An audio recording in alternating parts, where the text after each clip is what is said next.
A millionaire disguises himself as a university professor to test his son's girlfriend. He observes every detail, trying to confirm his suspicions, until he discovers something about the young woman that horrifies him. Interested you? Don't forget to subscribe to our channel and tell us which city you're watching us from. We'll keep going. The San Francisco skyline glittered in the late afternoon sun, its iconic silhouette a testament to human ambition and ingenuity. From the top floor of Montero Enterprises headquarters, Leonardo Montero gazed out at the city he'd helped shape. His weathered hands, calloused from years of hard work, rested on the cool glass. At 62, he still cut an impressive figure, tall, broad-shouldered, with a head of salt and pepper hair that belied his age. As he turned from the window, his eyes fell on the framed photos adorning his desk. One in particular caught his attention. A young man with Leonardo's sharp jawline and piercing blue eyes, grinning widely as he held up a university acceptance letter. Raphael, his only son and the light of his life. A knock on the door interrupted his reverie. "Come in," Leonardo called, his voice deep and authoritative. His assistant, Maria, stepped into the office. "Mr. Montero, your son is here to see you." Leonardo's face lit up. "Send him in, please." Moments later, Raphael strode into the room, exuding the confidence of youth and privilege. At 22, he was the spitting image of his father in his prime, tall, handsome, with an easy charm that made people gravitate towards him. "Dad!" Raphael exclaimed, embracing his father warmly. "I've got great news," Leonardo chuckled, patting his son's back. "Well, don't keep me in suspense, son. What's got you so excited?" Raphael pulled back, his eyes shining with enthusiasm. "I've been accepted into the MBA program at Stanford. Can you believe it?" Pride swelled in Leonardo's chest. This was everything he'd ever wanted for his son, the best education, the best opportunities, a chance to follow in his footsteps and take Montero Enterprises to even greater heights. "That's fantastic, Raphael," Leonardo beamed, clasping his son's shoulder. "So I always knew you had it in you. This calls for a celebration. How about dinner tonight at the Cliff House?" Raphael's smile faltered slightly. "Oh, actually, Dad, I was hoping to celebrate with Laura tonight. You remember her, right? My girlfriend from undergrad?" Leonardo's expression remained neutral, but a flicker of unease passed through his eyes.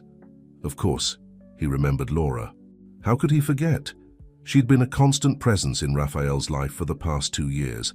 Intelligent, beautiful, and charismatic, she seemed perfect. Almost too perfect. "Ah, yes, Laura," Leonardo said, his tone carefully measured. "Well, why don't you bring her along? I'd love to get to know her better." Raphael's face lit up again. "Really? That'd be great, Dad. I'll give her a call right away." As Raphael pulled out his phone to make the arrangements, Leonardo returned to the window, his reflection superimposed over the city beyond. He watched his son's animated conversation, a mixture of love and concern, washing over him. Later that evening, the Cliff House restaurant buzzed with the quiet energy of San Francisco's elite. Leonardo, Raphael, and Laura sat at a prime table overlooking the Pacific Ocean, the setting sun painting the sky in brilliant hues of orange and pink. Laura, with her flowing chestnut hair and warm brown eyes, looked stunning in a modest yet elegant black dress. She carried herself with a poise that seemed beyond her years, engaging Leonardo in conversation about the latest business trends and economic forecasts. "You know, Mr. Montero," Laura said, her voice confident but not arrogant, "I recently attended a fascinating lecture by Professor Leandro Montero on sustainable business practices. His insights on balancing profit with social responsibility were truly inspiring." Leonardo's fork paused halfway to his mouth. "Leandro, my brother gave a lecture at your university?" Raphael nodded, swallowing a bite of his steak. "Yeah, it was a special guest lecture series. Laura's been raving about it for weeks." "It was incredible," Laura continued, her eyes shining with genuine enthusiasm. "Professor Montero's approach to ethical decision-making in corporate environments is revolutionary. I can see where you get your business acumen from, Mr. Montero." Leonardo forced a smile, but his mind was racing. Leandro, his twin brother, had always been the academic of the family. While Leonardo had built his empire from the ground up, Leandro had pursued a career in academia, becoming a renowned professor of business ethics and management. They drifted apart over the years, their paths diverging as sharply as their personalities. Well, I'm glad you found it enlightening, Leonardo said, his tone carefully neutral. Leandro has always had a unique perspective on business matters. As the conversation flowed, Leonardo found himself studying Laura more closely. She was undeniably intelligent and well-spoken, her insights into business and economics impressively nuanced for someone her age. But there was something else, a hunger in her eyes that Leonardo recognized all too well. It was the same look he'd seen in the mirror all those years ago when he was building his company from nothing. Was it ambition he saw, or something more calculated? The waiter arrived with dessert, momentarily breaking Leonardo's train of thought. As Raphael and Laura shared a chocolate soufflé, their heads bent close together, whispering and laughing, Leonardo couldn't shake the growing unease in the pit of his stomach. He'd worked too hard, sacrificed too much, to see his legacy potentially compromised. Raphael was young, still naive in many ways. Could he truly see Laura for who she was? Or was he blinded by young love and her undeniable charm? As the evening drew to a close, Leonardo made a decision. He couldn't leave this to chance. He needed to know for certain what Laura's intentions were. And to do that, he needed to see her in action, away from the influence of his son and the Montero name. An idea began to form in his mind, audacious and potentially disastrous, but too tempting to ignore. If Laura had been so impressed by Leandro's lecture, perhaps it was time for the Montero twins to switch places once again, just like they'd done as children. It was risky, possibly unethical, but Leonardo had built his empire on calculated risks. And when it came to protecting his son and his legacy, he was willing to do whatever it took. As they said their goodbyes outside the restaurant, Leonardo hugged Raphael tightly, then turned to Laura with a warm smile that didn't quite reach his eyes. "It was wonderful to see you again, Laura," he said, shaking her hand firmly. "I have a feeling we'll be seeing a lot more of each other in the future." Laura beamed, completely unaware of the wheels turning in Leonardo's mind. "I hope so, Mr. Montero. Thank you for a lovely evening." As he watched the young couple drive away, Leonardo pulled out his phone and dialed a number he hadn't called in years. "Leandro, it's Leo. We need to talk. How do you feel about taking a sabbatical?" The following weekend found Leonardo Montero standing outside a modest craftsman-style house in Berkeley, his designer suit looking out of place in the laid-back neighborhood. He hesitated for a moment before ringing the doorbell, steeling himself for the conversation to come. The door swung open, revealing a face identical to his own, yet markedly different. Leandro Montero, despite being Leonardo's twin, had a softer countenance, his features relaxed by years of academic pursuit rather than the cutthroat world of business. His hair, while just as grey as Leonardo's, was longer and more disheveled. He wore a comfortable cardigan over a wrinkled button-down shirt, a far cry from Leonardo's impeccable tailoring. "Leo," Leandro said, his voice a mix of surprise and wariness. "It's been a while."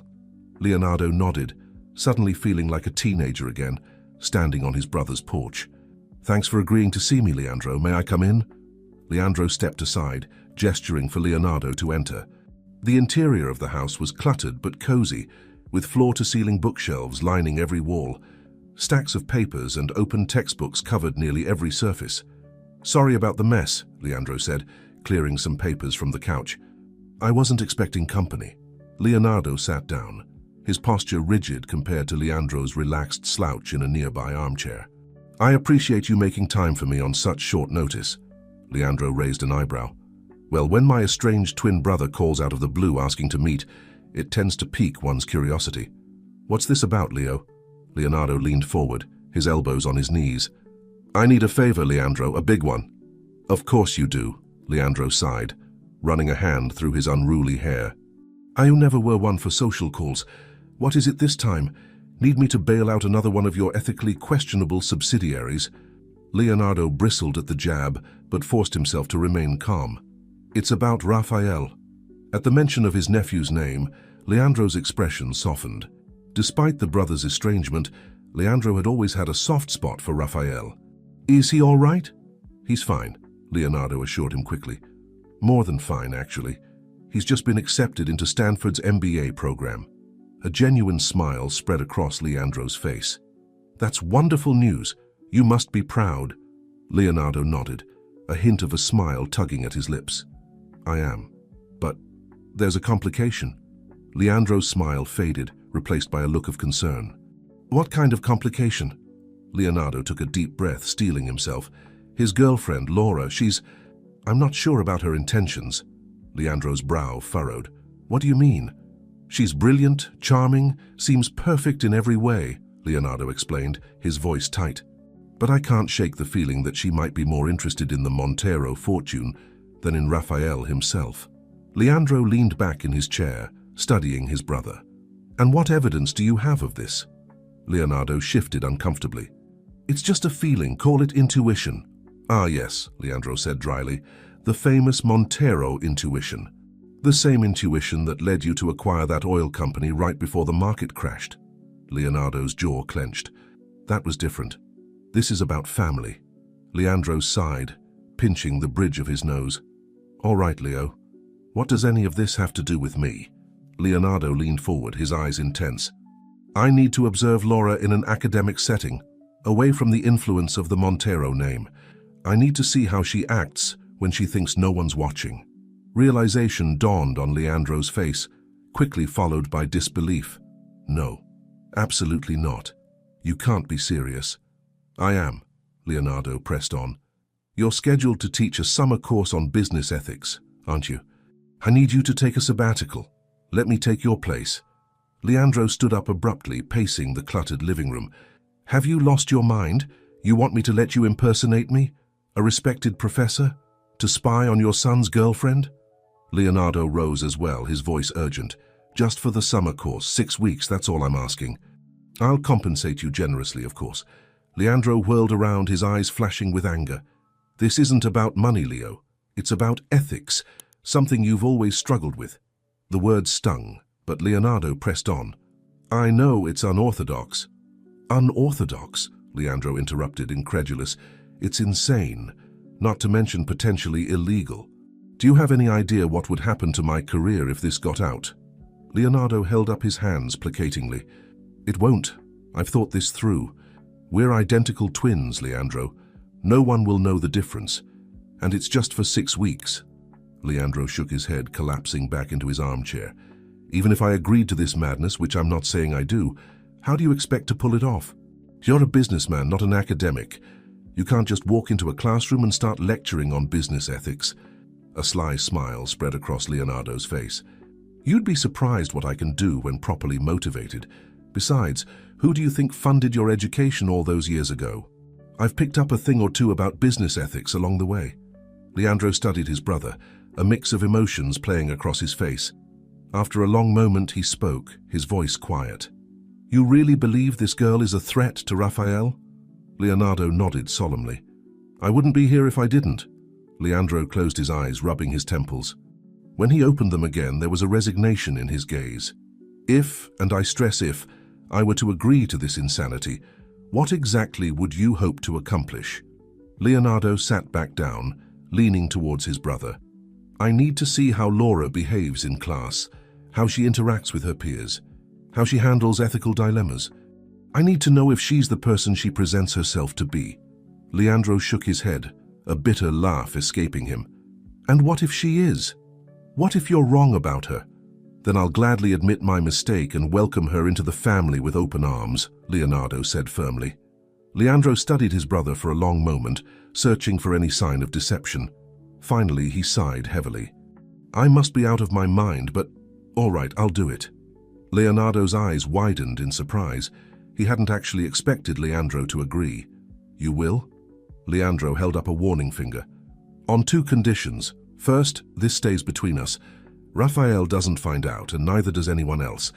Second, when this is over, regardless of what you discover, you make things right with Raphael. No more manipulations, no more schemes. You talk to him openly and honestly. Deal? Leonardo nodded solemnly, extending his hand. Deal.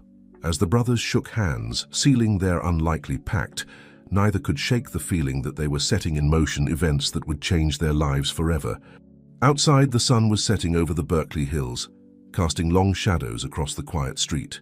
Inside the cluttered living room, 2 identical men, one a titan of industry, the other a respected academic, began to plan an elaborate deception that would test the bonds of family, love, and trust. Little did they know, their carefully laid plans were about to collide with the unpredictable forces of youth, ambition, and the human heart. The first day of the summer session dawned bright and clear, the Berkeley campus buzzing with the energy of eager students. Among them walked a figure that, to the untrained eye, appeared to be Professor Leandro Montero. But beneath the carefully cultivated academic facade was Leonardo, his heart racing with a mixture of excitement and apprehension. He'd spent the past 2 weeks immersing himself in Leandro's world, poring over lecture notes, familiarizing himself with current academic theories, and practicing his brother's mannerisms. The glasses perched on his nose felt foreign, as did the tweed jacket that was a far cry from his usual tailored suits. But as he approached Wheeler Hall, Leonardo steeled himself. He was a master of adaptation in the business world. Surely he could conquer academia as well. The lecture hall fell silent as he entered, all eyes turning to the front of the room. Leonardo surveyed the sea of young faces, his gaze lingering for a moment on Laura, who sat in the second row, her posture straight and attentive. Beside her was Raphael, his presence both a comfort and a complication. Leonardo had known his son would be in the class.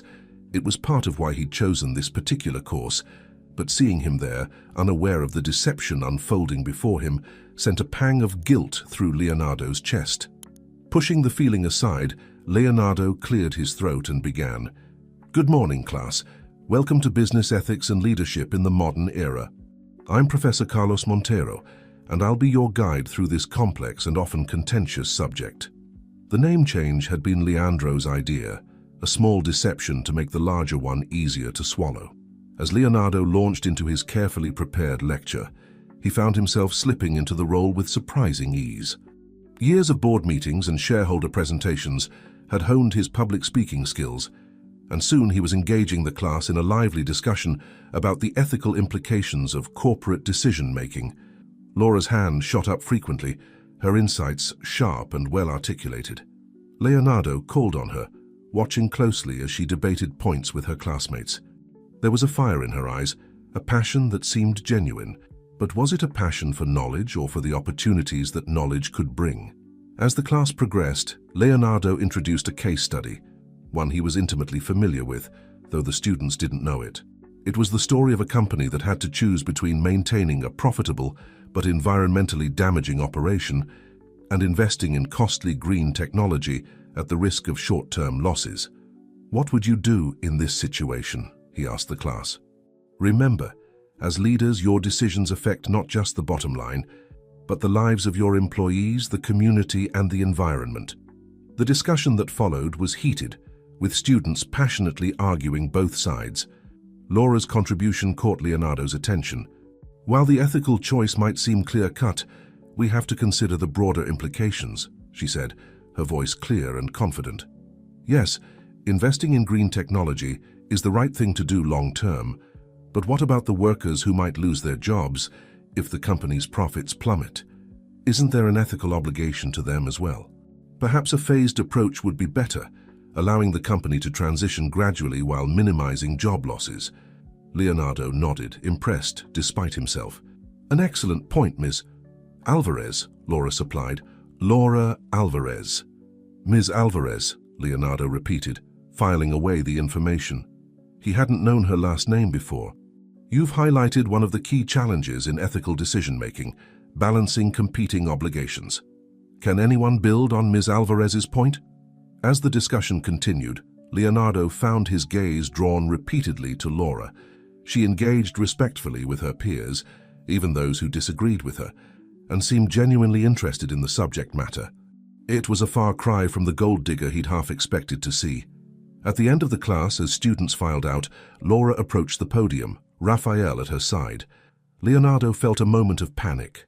Surely his own son would see through his disguise. But Raphael showed no sign of recognition beyond polite interest. "Great lecture, Professor," he said, his arm casually draped over Laura's shoulders. "I'm looking forward to the rest of the course." "Thank you, Mr. Leonardo said, maintaining his facade. "Montero," Raphael replied with a smile. "Rafael Montero." Leonardo raised an eyebrow, feigning surprise. "Any relation to the industrialist?" Raphael's smile tightened almost imperceptibly. He's my father. Interesting, Leonardo mused, studying his son's face. I've had some spirited debates with Leonardo Montero over the years about business ethics. I look forward to hearing your perspective in class.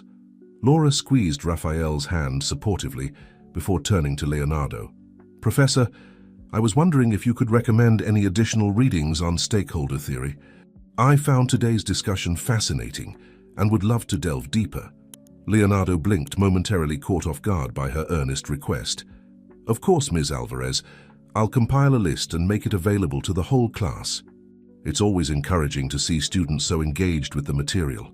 As Laura and Raphael left the lecture hall, deep in conversation about the day's topics, Leonardo sat heavily in his chair.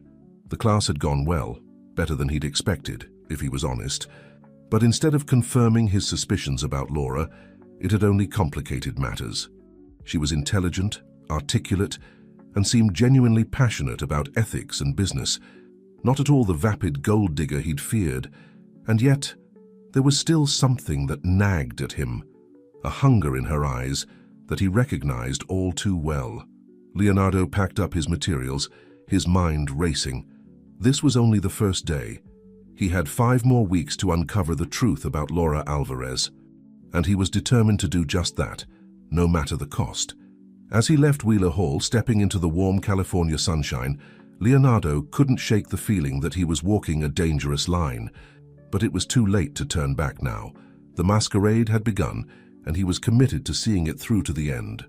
Little did he know, his carefully constructed plan was already beginning to unravel, thread by delicate thread. As the weeks progressed, Leonardo found himself settling into an unexpected rhythm. The role of Professor Carlos Montero was becoming second nature, and he discovered a surprising enjoyment in the academic environment. The discussions were lively, the students eager to learn, and Leonardo found himself genuinely engaged in the material he was teaching, but his primary focus remained on Laura Alvarez. He watched her closely, both in and out of class. She was a model student, always prepared, articulate in her arguments, and respectful of her peers. Yet there was something about her that continued to nag at Leonardo, a sense that she was holding something back. It was during the 3rd week of the course that Leonardo decided to push harder. He assigned a group project, carefully manipulating the teams to ensure that Laura was paired with Mateus Silva, a scholarship student from Brazil who had caught Leonardo's attention with his sharp mind and humble demeanor.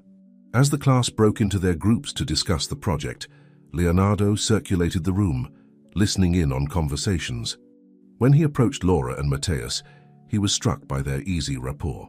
I was thinking we could focus on the ethical implications of AI in hiring practices, Laura was saying, her eyes alight with enthusiasm.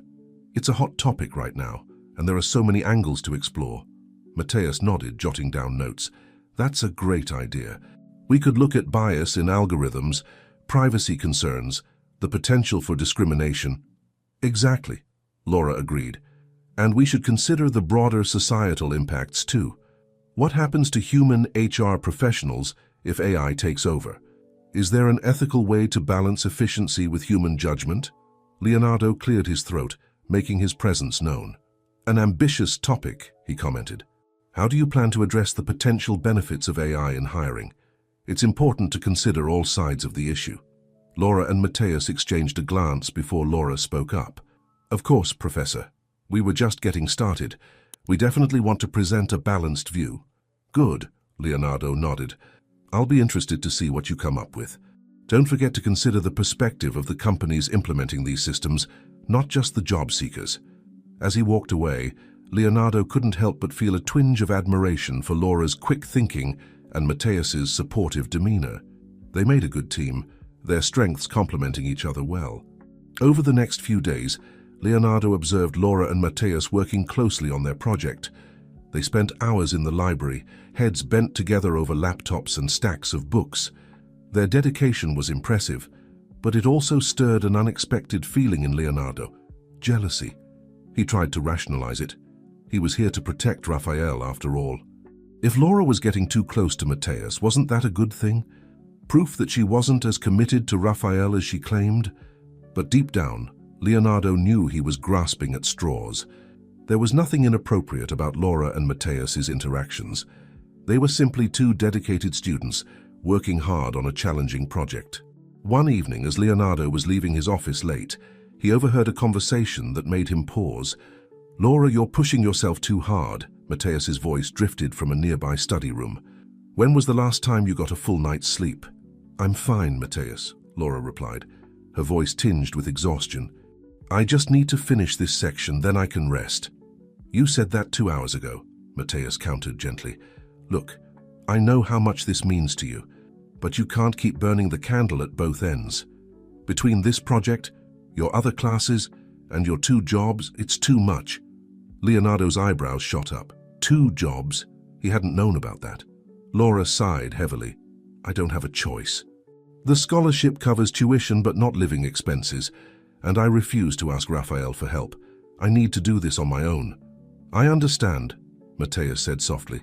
"Believe me, I do. But you're going to burn out at this rate. At least let me take on more of the workload for this project." "No way," Laura protested. "You're working just as hard as I am. We're in this together, remember?" There was a moment of silence, and Leonardo found himself holding his breath. "All right," Mateus finally conceded, "but promise me you'll get some rest soon. And Laura, you know you can always talk to me, right? About anything." "I know," Laura replied, her voice warm with affection. "Thank you, Mateus. You're a good friend." Leonardo stepped back, his mind reeling. He'd been so focused on Laura's potential interest in the Montero fortune that he'd never considered she might be struggling financially, and her refusal to ask Raphael for help. Was it pride or something else? As he drove home that night, Leonardo found himself questioning everything he thought he knew about Laura Alvarez. She was hard-working, dedicated, and fiercely independent. But was that enough to quell his doubts? The shadows of suspicion still lingered, but they were increasingly overshadowed by a growing respect for the young woman who seemed determined to make her own way in the world, no matter the cost. Leonardo realized with a start that he was no longer just observing Laura as a potential threat to his son and his legacy. He was beginning to see her as a person in her own right, complex, flawed, and ultimately very human. As he pulled into his driveway, Leonardo couldn't shake the feeling that he was missing something crucial. The pieces of the puzzle were there, but they weren't fitting together the way he'd expected. Little did he know the true test was yet to come, and it would shake the very foundations of everything he thought he knew about Laura, Raphael, and himself. The summer session was halfway through, and the Berkeley campus hummed with the energy of students racing against time to complete their projects. In his borrowed office, Leonardo sat behind a desk cluttered with papers. His brother's glasses perched precariously on his nose as he reviewed the latest batch of student submissions. A knock on the door interrupted his concentration. "Come in," he called, expecting another student seeking guidance. To his surprise, it was Raphael who entered, his face a mask of careful neutrality. "Professor Montero, do you have a moment?" Leonardo's heart skipped a beat, but he maintained his composure. "Of course, Mr. Montero, please, have a seat." As Raphael settled into the chair across from him, Leonardo couldn't help but marvel at how much his son had grown. There was a newfound maturity in his eyes, a quiet confidence that hadn't been there before. "What can I do for you?" Leonardo asked, slipping fully into his role as Professor Carlos. Raphael leaned forward, his gaze intense. "I wanted to discuss the ethical implications of deception in business practices. Specifically, when someone in a position of power uses subterfuge to gather information about their employees or family members." Leonardo felt the blood drain from his face. Could Raphael know? Had he somehow seen through the disguise? He forced himself to remain calm, adopting a thoughtful expression. "An interesting topic. What particular aspect of this issue interests you?" "Let's say," Raphael began, his voice carefully controlled, "a CEO suspects one of his employees of having ulterior motives. Instead of confronting them directly, he creates an elaborate ruse to observe them without their knowledge. Is this ethical?" Leonardo's mind raced. This was too specific to be coincidental. He chose his words carefully. "That's a complex scenario. On one hand, the CEO has a responsibility to protect the company's interests. On the other, such deception could be seen as a breach of trust and potentially illegal. Raphael nodded, his expression unreadable. And what if the employee in question was actually a family member? Does that change the ethical calculus? Leonardo felt a bead of sweat form on his brow. Family dynamics certainly complicate matters. In such a case, one could argue that open communication would be a more appropriate— "Cut the act, Dad," Raphael interrupted, his calm facade finally cracking. "I know it's you." The silence that followed was deafening. Leonardo stared at his son, a mix of shock and shame washing over him. How long have you known?" Raphael leaned back in his chair, crossing his arms. "Since the first day of class. Did you really think I wouldn't recognize my own father?" Leonardo removed the glasses, rubbing his eyes tiredly. "I underestimated you, it seems." "Raphael, I can explain—" "Save it," Raphael cut him off. "I don't need your explanations. What I need is for you to understand how your actions affect others. Do you have any idea how it feels to watch your father masquerade as someone else, all to spy on the woman I love?" The pain in Raphael's voice was palpable, and Leonardo felt a wave of guilt wash over him. "I was trying to protect you," he said weakly. Raphael scoffed. "Protect me from what? From Laura? The hardest working, most ethical person I know?" "I had concerns." "Concerns?" Raphael's voice rose. "If you had concerns, you could have talked to me, to Laura. Instead, you concocted this elaborate scheme. Do you not trust me to make my own decisions?" Leonardo stood, moving around the desk to face his son directly. "Of course I trust you, Raphael. It's just, I've seen people taken advantage of before. I couldn't bear the thought of that happening to you." Raphael's anger seemed to deflate slightly, replaced by a weary sadness. "Dad, I'm not a child anymore. I'm capable of choosing who to let into my life. And Laura, she's incredible. If you'd taken the time to get to know her as yourself, instead of this Professor Carlos charade, you'd see that." Leonardo sank back against the desk, the weight of his actions finally hitting him. "You're right. I've made a terrible mistake. I let my fears cloud my judgment." "It's not just me you've hurt," Raphael said quietly. "What about Uncle Leandro? You've put his entire career at risk with this stunt." The mention of his brother sent another pang of guilt through Leonardo. "I'll make it right," he promised. "Somehow, I'll fix this." Raphael stood, shaking his head. "It's not that simple, Dad. Trust, once broken, isn't easily repaired." He moved towards the door, then paused, turning back. "For what it's worth, I understand why you did it. You were trying to protect me in your own misguided way, but this ends now. No more deceptions, no more schemes." As Raphael reached for the doorknob, Leonardo called out, "Wait, what? What are you going to tell Laura?" Raphael's hand stilled on the door. Without turning around, he said, "The truth, all of it. She deserves to know." With that he left, leaving Leonardo alone in the borrowed office, surrounded by the remnants of his ill-conceived plan. As the door clicked shut, Leonardo slumped into his chair, his head in his hands. He had started this charade to protect his son, to safeguard his legacy. Instead, he had very nearly destroyed the thing he valued most, his relationship with Raphael. The irony wasn't lost on him. In his quest to uncover the truth about Laura, he had been forced to confront some uncomfortable truths about himself. As the afternoon sun slanted through the office windows, Leonardo Montero, titan of industry and self-made billionaire, felt utterly lost.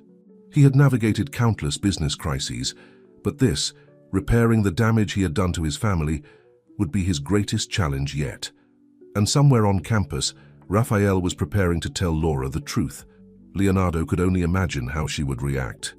Would she be angry, hurt? Would she ever be able to forgive him? For the first time in years, Leonardo Montero found himself facing a future he couldn't predict or control, and it terrified him. The Berkeley Rose Garden was a riot of color and fragrance, a stark contrast to the turmoil in Laura Alvarez's mind. She sat on a bench, her hands clasped tightly in her lap, trying to process the bombshell Raphael had just dropped on her. "So let me get this straight," she said, her voice remarkably steady given the circumstances. "Professor Carlos is actually your father, Leonardo Montero, in disguise, and he's been pretending to be his own twin brother this entire time. To spy on me." Raphael nodded, his face a mask of shame and regret. "I'm so sorry, Laura. I should have told you sooner. I couldn't believe he'd go this far. I kept hoping he'd come to his senses." Laura stood abruptly, pacing in front of the bench. Her mind was reeling, replaying every interaction she'd had with Professor Carlos over the past few weeks. The probing questions, the scrutiny, the way he always seemed to be watching her. It all made a twisted kind of sense now. "I can't believe this," she muttered. "All this time, I've been pouring my heart out in those ethics discussions, thinking I was impressing a respected professor. And it was all just a test? A way to see if I was good enough for the great Montero family?" Raphael reached for her hand, but she pulled away. "It wasn't like that, Laura. My father, he has trust issues. He convinced himself you might be after our family's money. He thought he was protecting me." Laura whirled to face him, her eyes flashing. "And you? What did you think, Raphael? Did you believe I was some kind of gold digger too?"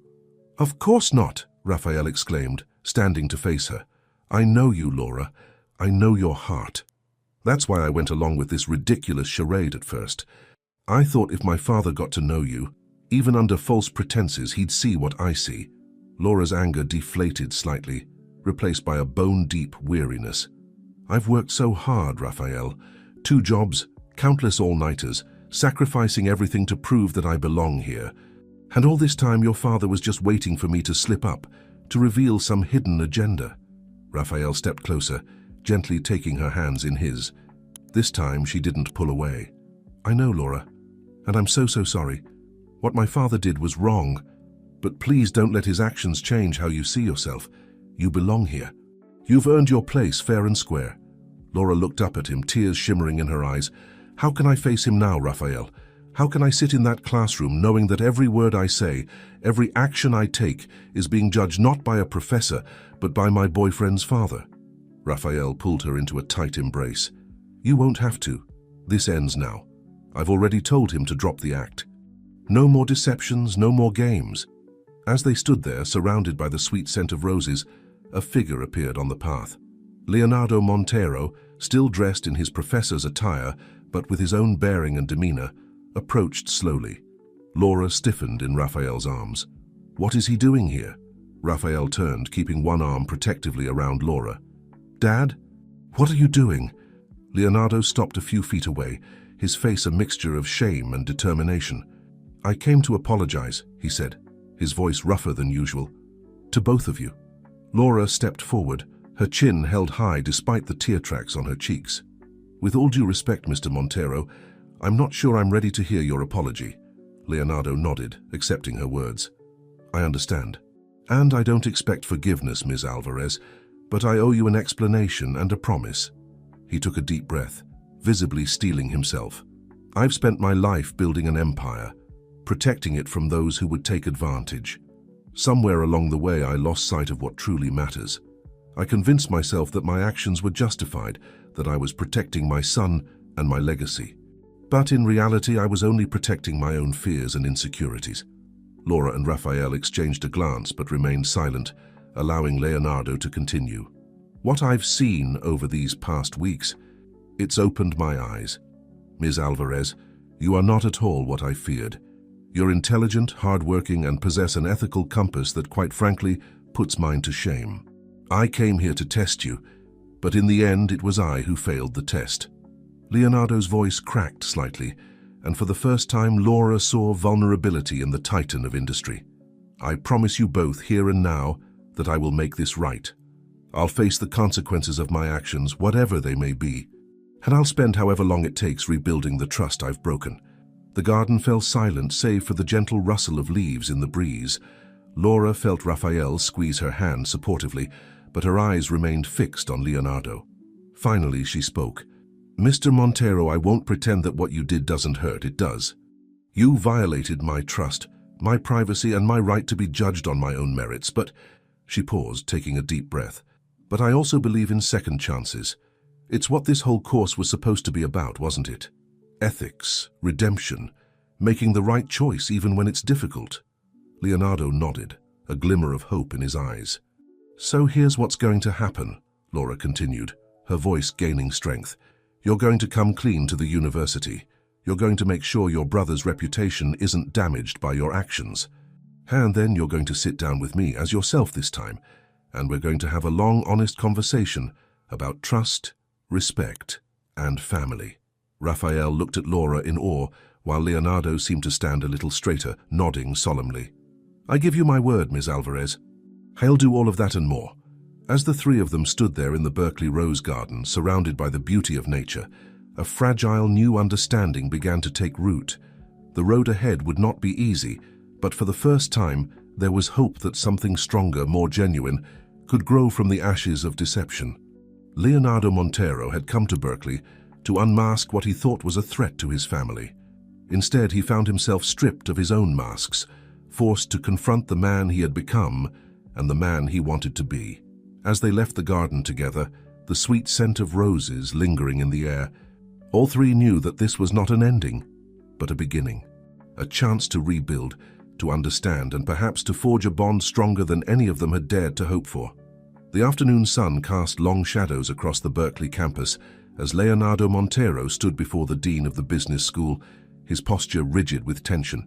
The ornate office, with its dark wood paneling and shelves lined with leather-bound books, felt oppressive, a fitting backdrop for the difficult conversation at hand. "Let me see if I understand this correctly, Mr. Montero," Dean Harrison said, her voice sharp with disbelief. "You impersonated your brother, a respected member of our faculty, for nearly half a semester, all to, what? Spy on your son's girlfriend?" Leonardo winced at the harsh summation but nodded. "Yes, Dean Harrison, I know it sounds, well, there's no excuse for my behavior. I'm here to take full responsibility for my actions." The dean leaned back in her chair, her eyes narrowed. "Do you have any idea of the potential ramifications of this? The breach of ethics, the violation of student privacy, the damage to our institution's reputation if this were to become public?" "I do," Leonardo replied, his voice heavy with regret. "And I'm prepared to face whatever consequences you deem appropriate. But I beg you to ensure that my brother Leandro doesn't suffer for my mistakes." He was an unwilling participant in this charade. Dean Harrison's expression softened slightly. "Professor Leandro Montero's reputation and position are not in jeopardy. He came to me as soon as he realized the full extent of what was happening. His ethical conduct in this matter is beyond reproach." Leonardo felt a rush of relief, quickly followed by a pang of shame. Of course, Leandro had done the right thing. He always did. "As for you, Mr. Montero," the dean continued, "while I appreciate your coming forward, the severity of this breach cannot be overstated. We will need to conduct a full review of all the grades and assessments you issued during your tenure, and there will need to be a formal apology to the students affected." Leonardo nodded, accepting each point without protest. "Furthermore," Dean Harrison added, her tone growing stern once more, "I believe it would be appropriate for you to make a substantial donation to our ethics department, perhaps funding a series of lectures on the importance of transparency and integrity in business practices." Despite the gravity of the situation, Leonardo couldn't help but admire the dean's shrewd negotiation. "Of course," he agreed. "I'll have my office draw up the paperwork immediately." As he left the dean's office an hour later, Leonardo felt as if a weight had been lifted from his shoulders. The road to redemption would be long and difficult, but at least now he was walking it openly, without pretense or deception. His next stop was a small cafe just off campus, where Laura had agreed to meet him. As he approached, he saw her sitting at an outdoor table, her posture tense, eyes watchful. She didn't smile as he sat down across from her. "Thank you for agreeing to see me, Ms. Alvarez," Leonardo began, his usual confidence notably absent. Laura nodded curtly. "I'm here because Raphael asked me to give you a chance, but let me be clear, Mr. Montero. I'm not here for pleasantries or empty apologies. I want answers." Leonardo took a deep breath, steeling himself. "Of course. Ask me anything. I promise to answer with complete honesty." Laura leaned forward, her gaze intense. "Why? Why go to such extreme lengths? Did you really think I was some sort of con artist?" "The truth is," Leonardo began, choosing his words carefully, "my suspicions had less to do with you specifically and more to do with my own past experiences. Years ago, I was involved with someone who was only interested in my wealth. It left me scarred, distrustful. When Raphael started talking about you, about how perfect you seemed, Those old fears resurfaced. Laura's expression softened slightly, but her voice remained firm. That explains your suspicions, Mr. Montero. It doesn't excuse your actions. You're absolutely right, Leonardo agreed. Nothing excuses what I did. I let my fears override my judgment, my ethics, everything I claim to stand for. I became so focused on protecting Raphael that I couldn't see how my actions were hurting him. And you. A moment of silence stretched between them, filled only by the gentle clinking of cups and the murmur of nearby conversations. Finally, Laura spoke again.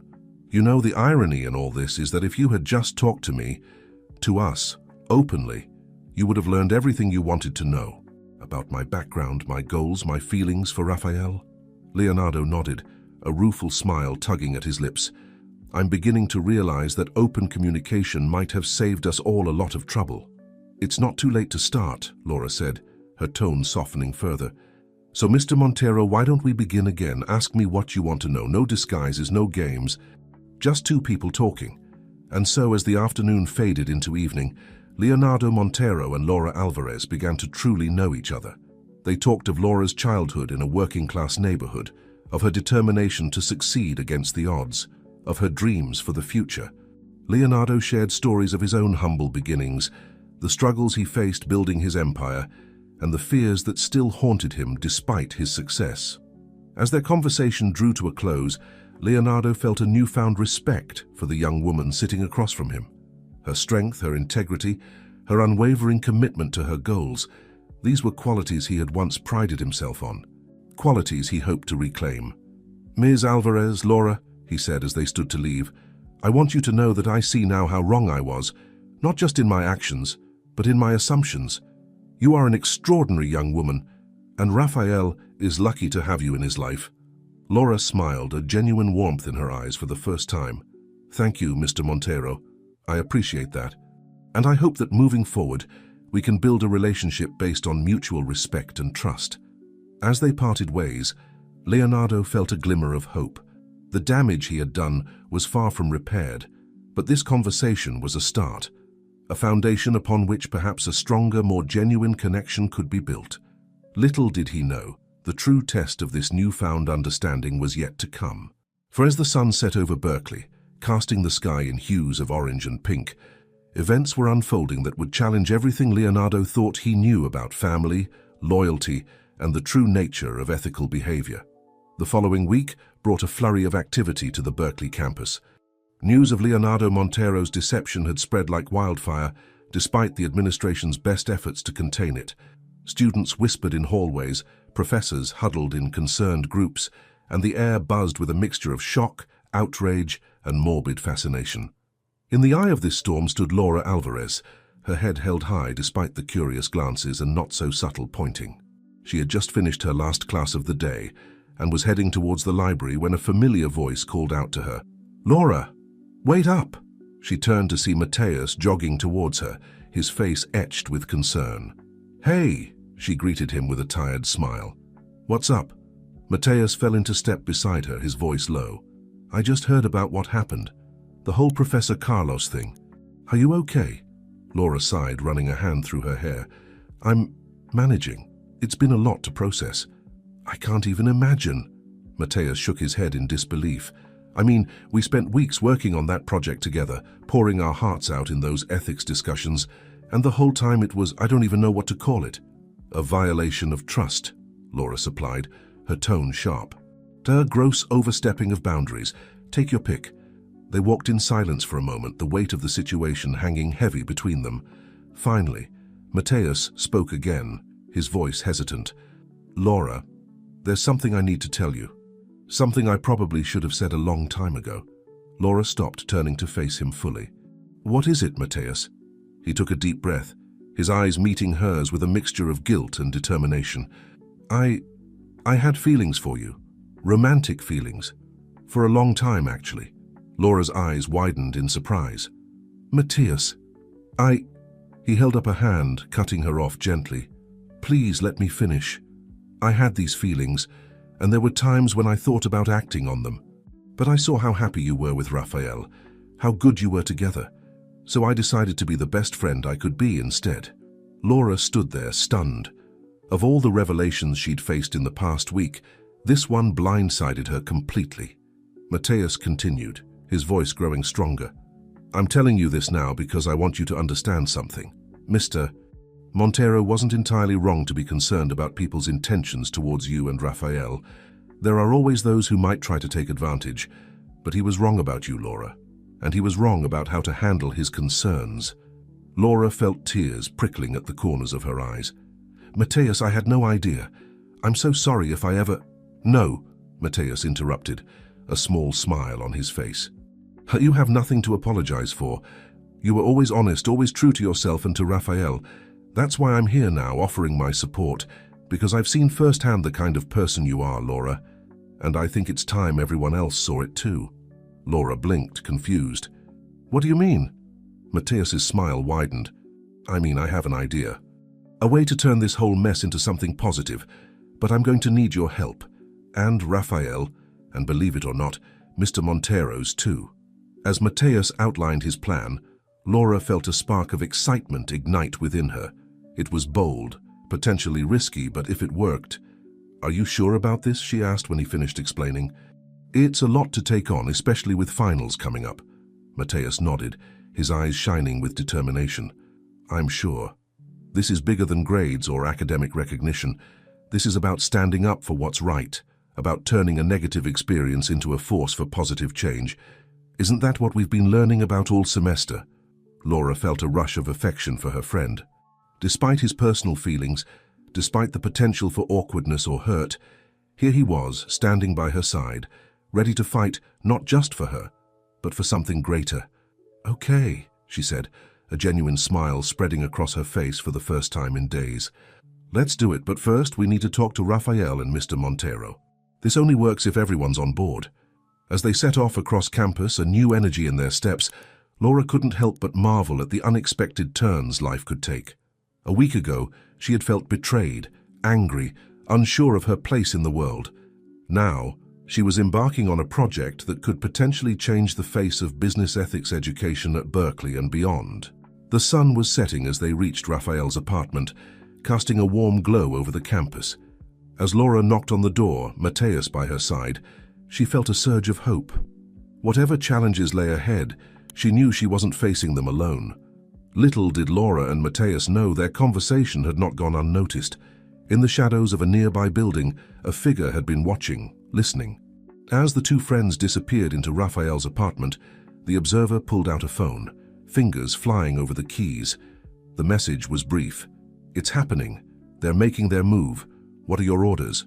The response came almost immediately. Watch and wait. Report any developments. Do not intervene unless absolutely necessary. As night fell over Berkeley, the pieces of a much larger game were slowly falling into place. A game that would test the limits of trust, ethics, and the bonds of family and friendship. And at the center of it all, unknowingly, stood Laura Alvarez, Rafael Montero, and the unlikely alliance they were about to forge. The living room of Rafael's apartment buzzed with nervous energy as Laura and Mateus finished outlining their plan. Rafael paced back and forth, running a hand through his hair, while Leonardo sat in an armchair, his expression unreadable. Let me get this straight, Rafael said, pausing in his pacing. You want to turn this whole fiasco into a case study on business ethics? And you want all of us to participate? Laura nodded, her eyes bright with determination. Exactly. We take what happened, the deception, the consequences, the lessons learned, and we turn it into a teaching tool, something that can help future business leaders understand the real-world implications of ethical decision-making. Leonardo leaned forward, his brow furrowed. And you want me to be a part of this? To publicly admit to my mistakes? Yes, Mr. Montero, Mateus chimed in. Your perspective is crucial. This isn't about public shaming or punishment. It's about learning, growth, and redemption. A heavy silence fell over the room as Leonardo considered the proposal. Finally he spoke, his voice tinged with a mixture of resignation and respect. You know, when I started this ill-conceived plan, I thought I was protecting my family and my legacy. I never imagined it would lead to this. He stood up, pacing slowly. A case study on ethics, using my own failures as the centerpiece. It's audacious, I'll give you that. He turned to face the group, a glimmer of his old confidence returning. But if there's one thing I've learned in business, it's that sometimes the boldest moves yield the greatest rewards. Raphael stepped closer to his father, hope dawning in his eyes. Dad, are you saying... Leonardo nodded, a wry smile tugging at his lips. I'm saying yes. If I'm going to face the consequences of my actions, I might as well do it in a way that can benefit others. Besides, he added, glancing at Laura with newfound respect, I think it's high time I started listening to the younger generation. You might just teach this old dog some new tricks. The tension in the room dissipated, replaced by a cautious optimism. Laura and Mateus exchanged excited glances, while Raphael moved to stand beside his father, placing a supportive hand on his shoulder. All right, Laura said, her voice filled with renewed energy. If we're all in agreement, here's what we need to do next. As the group huddled together, hammering out the details of their ambitious plan, none of them noticed the faint shadow that passed by the window. Outside, a figure melted into the darkness, phone already in hand. The next morning, the Berkeley campus was abuzz with activity. Students hurried to classes, professors gathered for meetings, and amidst it all, a small group made their way towards the business school administration building. Laura led the way, her stride purposeful, with Raphael and Mateus flanking her on either side. Behind them walked Leonardo Montero, looking somewhat out of place in the academic setting without his Professor Carlos disguise. As they approached the building, Dean Harrison emerged, her expression a mixture of surprise and wariness. Mr. Montero, she greeted, her gaze shifting between Leonardo and the students. I wasn't expecting to see you back on campus so soon. And with company. Leonardo stepped forward, his demeanor respectful but determined. Dean Harrison, we have a proposal we'd like to discuss with you. One that I believe could turn recent, unfortunate events into a valuable learning opportunity for the entire business school. The dean's eyebrows rose skeptically, but she nodded. Very well. Let's take this to my office. As the group filed into the building, Laura couldn't help but feel a flutter of nerves. This was it. The moment that could either vindicate their efforts or dash their hopes entirely. Inside the dean's office, Laura took the lead, outlining their proposal with passion and precision.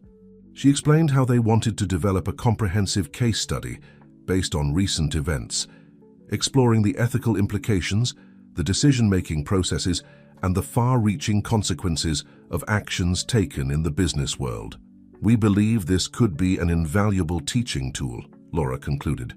A real-world example that goes beyond textbook scenarios, showing students the true complexity of ethical dilemmas in business. Dean Harrison listened intently, her expression thoughtful. When Laura finished, she turned to Leonardo. And you, Mr. Montero, you're willing to participate in this exposé of your actions? Leonardo nodded solemnly. I am, Dean Harrison.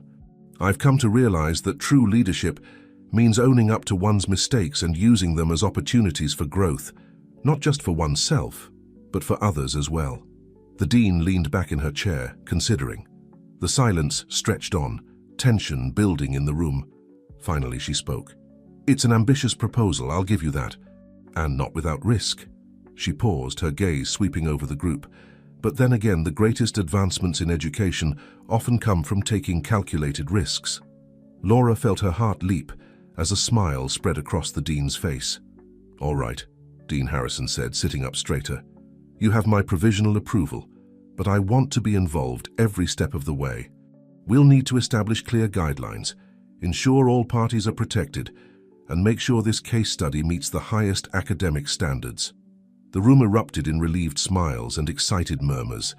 As they began to discuss the next steps, Laura caught Raphael's eye, sharing a moment of triumph. They had done it. They had taken a painful, divisive situation and turned it into an opportunity for growth and learning. As the meeting wrapped up and they prepared to leave, Dean Harrison called out, "Oh, and Ms. Alvarez?" Laura turned, curious. "Yes, Dean Harrison?" The older woman's eyes twinkled with approval. "Excellent work. You've shown remarkable leadership and initiative. I think you have a bright future ahead of you in the world of business ethics." Laura felt a warmth spread through her chest at the praise. As they left the office, she realized that this project was more than just a way to make amends or prove a point. It was the beginning of something bigger, a chance to make a real difference in how future business leaders approached ethical decision-making. Little did they know as they walked out into the sunlight, filled with hope and determination, that their actions had set in motion a chain of events that would reach far beyond the walls of Berkeley. For in the shadows, watching and waiting, were those who saw this new development not as an opportunity for redemption, but as a threat to be eliminated at all costs. The game was far from over. In fact, it was only just beginning. As the sun dipped below the horizon, casting long shadows across the Berkeley campus, a solitary figure made their way through the darkening pathways. The hood of their jacket was pulled low, obscuring their face from the few students still milling about. The figure paused near the business school, glancing around furtively before slipping into a secluded alcove. Only then did they pull out a phone, fingers flying over the keys as they composed a message. Project approved by Dean. Montero fully on board. Alvarez leading the charge. This could expose everything. The response came almost immediately. Understood. Initiate containment protocol. Use any means necessary but maintain deniability. We cannot afford for this to see the light of day. The figure pocketed the phone, a grim determination settling over them. As they melted back into the shadows, the weight of their mission hung heavy in the air. Across campus, in the cozy confines of a bustling coffee shop, Laura, Raphael, Mateus, and Leonardo were celebrating their successful meeting with Dean Harrison. The atmosphere was light, a stark contrast to the tension that had defined their interactions in recent weeks. "I still can't believe we pulled it off," Raphael said, shaking his head in amazement.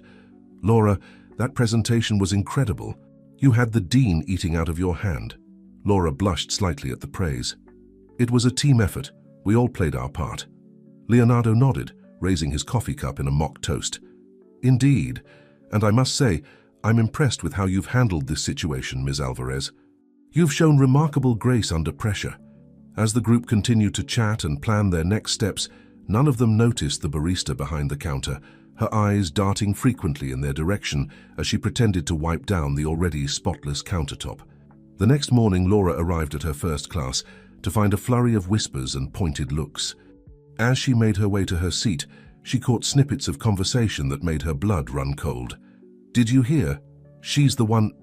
Using the Montero scandal to further her own career, probably planned the whole thing. Laura's heart raced as she tried to make sense of the sudden shift in atmosphere. It wasn't until she checked her phone during a break that she understood the source of the gossip. There, splashed across the top student news site, was a headline that made her stomach drop.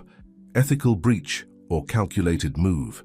Questions arise about motivations behind Montero case study." The article, written by an anonymous source, insinuated that Laura had orchestrated the entire situation, from Leonardo's initial suspicions to the proposed case study, as a way to gain favor with the administration and advance her own career. Laura's hands shook as she scrolled through the article, each word feeling like a personal attack. How could anyone think she would do something like this? And more importantly, where had these accusations come from? As she hurried out of class, her mind reeling, she nearly collided with Mateus, who wore an equally troubled expression. "Laura, have you seen the article?" "Yeah," she cut him off, her voice tight with emotion. "Mateus, what's going on? Who would write something like this?" Mateus shook his head, his brow furrowed with concern. "I don't know, but it's not just the article. There are rumors spreading all over campus. Someone's really trying to discredit you and the project." Laura leaned against the wall, suddenly feeling overwhelmed. "But why? We're trying to do something good here, something that could really make a difference." "Maybe that's exactly why," Mateus mused, his voice low. "Think about it, Laura. This case study, it's not just about Leonardo Montero's actions. It's about ethics in the entire business world. Who knows what other skeletons might come tumbling out of closets if people start really examining their ethical practices." Laura's eyes widened as the implications sank in. "You think someone's trying to stop us? But who would have that kind of power, that kind of reach?" Before Mateus could respond, Laura's phone buzzed with an incoming call. It was Raphael. "Laura, are you okay?" His voice was filled with concern. "I just saw the article. It's complete nonsense, of course, but..." "I'm fine," Laura assured him, though her voice betrayed her uncertainty. "But Raphael, I think there's more going on here than just some malicious gossip. Can you meet us? We need to talk." As Laura hung up, she caught sight of a figure watching her from the end of the hallway, but when she blinked, they were gone, leaving her to wonder if the stress was making her paranoid.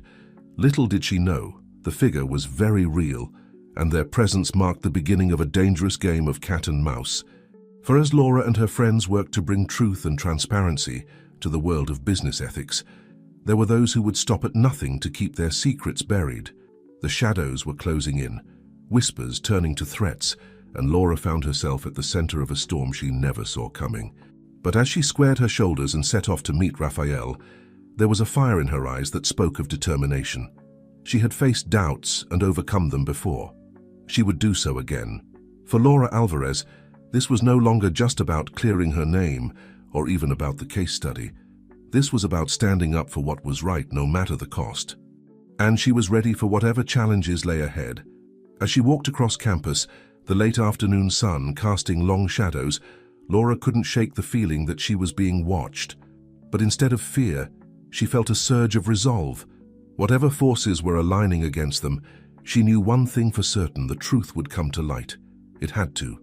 The sun had long since set over Berkeley, when Laura, Raphael, Mateus, and Leonardo gathered in the dimly lit corner of a quiet off-campus cafe. The day's events had left them all shaken, and the weight of unspoken concerns hung heavy in the air. Laura sat with her hands wrapped around a steaming mug of tea, her eyes distant. "I just don't understand," she said, breaking the tense silence. "Who would go to such lengths to discredit us, and why?" Raphael reached out, placing a comforting hand over hers. "We'll figure it out, Laura. Whoever's behind this, they don't know who they're messing with." Leonardo, who had been uncharacteristically quiet, finally spoke up. "I'm afraid I might have an idea of who's behind this," he said, his voice grave. "And if I'm right, we're dealing with something much bigger than we anticipated."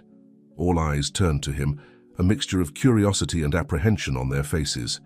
"Years ago," Leonardo began, leaning in and lowering his voice, "I was involved in a business deal with a group of investors. It was a lucrative opportunity, but as we got deeper into negotiations, I began to suspect that not everything was above board." He paused, taking a sip of his coffee before continuing. "I started asking questions, digging into the backgrounds of some of the key players. That's when things got complicated. I received warnings, veiled threats. It became clear that these people had connections in high places and weren't afraid to use them." Mateus's eyes widened. "What did you do?"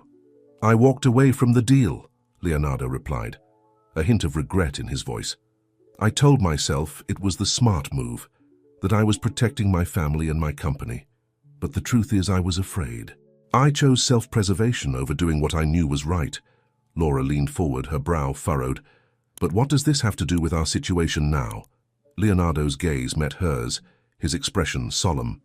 "Because, Ms. Alvarez, I believe these same people are behind the attempts to discredit you and stop our case study. You see, what you're proposing, a deep dive into real-world ethical dilemmas in business, it threatens to expose not just my mistakes, but potentially a whole network of questionable practices and deals." Raphael stood abruptly, his chair scraping against the floor. "Dad, are you saying you've known about this conspiracy all along? And you didn't say anything?" Leonardo held up his hands placatingly. "I didn't know for certain, Raphael. I hoped I was wrong, that this was all just coincidence. But after today's events, I can't ignore the similarities." A heavy silence fell over the group as they processed this new information. Laura's mind raced, connecting dots she hadn't even realized were there. The anonymous article, the whispers on campus, the feeling of being watched, it all suddenly took on a more sinister light. Mateus was the first to break the silence. "So what do we do now? We can't just give up on the project." Laura straightened in her chair, a determined glint in her eye. "No, we can't. In fact, this only proves how important our work is. If there are people out there willing to go to such lengths to maintain the status quo, then it's even more crucial that we shine a light on these ethical issues." Raphael nodded, his initial anger giving way to resolve. "Laura's right. We started this to make a difference, to create real change in how business ethics are taught and practiced. We can't back down now." Leonardo looked at the three young faces before him, a mixture of pride and concern etched on his features. I admire your determination, truly. But you need to understand the risks. These people, they have resources, influence. They won't hesitate to use every tool at their disposal to stop us. Laura met his gaze steadily. With all due respect, Mr. Montero, that's exactly why we need to keep going. If we back down now, they win and nothing changes. A slow smile spread across Leonardo's face. You know, Ms. Alvarez, I'm beginning to understand why my son is so taken with you. Very well. If we're going to do this, we need to be smart about it. We need a plan. As the group huddled closer, their voices low and intense, they began to formulate a strategy. They would need allies, evidence, and above all, a way to protect themselves from the unseen forces working against them. Outside the cafe, a figure lingered in the shadows, watching the animated discussion through the window. They pulled out a phone, fingers flying over the keys. Meeting in progress. Montero has joined their side, awaiting further instructions. The response came swiftly. Escalate. It's time to show them what they're really up against. As the figure melted back into the darkness, the four inside the cafe remained oblivious to the storm that was brewing. They had taken their first steps down a path that would challenge everything they thought they knew about power, ethics, and the true cost of doing the right thing. Little did they know, their decision to press forward would set in motion a chain of events that would shake the foundations of the business world and test the limits of their courage, integrity, and trust in each other. The game had changed, and the stakes were higher than ever. But for Laura, Rafael, Mateus, and Leonardo, there was no turning back. The truth had to come out, no matter the cost. The early morning mist still clung to the Berkeley campus as Laura made her way towards the business school. Despite the early hour, her mind was already racing, replaying the conversation from the previous night and mapping out their next moves. As she approached the building, a familiar figure emerged from the shadows, causing her to start. "Professor Leandro?" Laura exclaimed, recognizing Leonardo's twin brother. "What are you doing here so early?" Leandro Montero stepped forward, his face etched with concern. "Ms. Alvarez, I'm glad I caught you. We need to talk." Laura's guard immediately went up. After everything that had happened, she wasn't sure who to trust anymore. "About what, Professor?" Leandro glanced around furtively before speaking in a low voice. "I know about the case study you're working on and the complications you've been facing. I want to help." Laura studied him carefully, searching for any sign of deception. "Why?" "No offense, Professor, but your brother's actions are part of what we're investigating. Aren't you worried about how this might affect your reputation?" A wry smile tugged at Leandro's lips. "Ms. Alvarez, I've spent my entire career advocating for ethical business practices. If I turned my back on this opportunity to effect real change, just to protect my own reputation, what kind of hypocrite would that make me?" His words rang true, and Laura felt some of her suspicion melt away. "All right, Professor, what did you have in mind?" As Leandro outlined his ideas, Laura felt a glimmer of hope.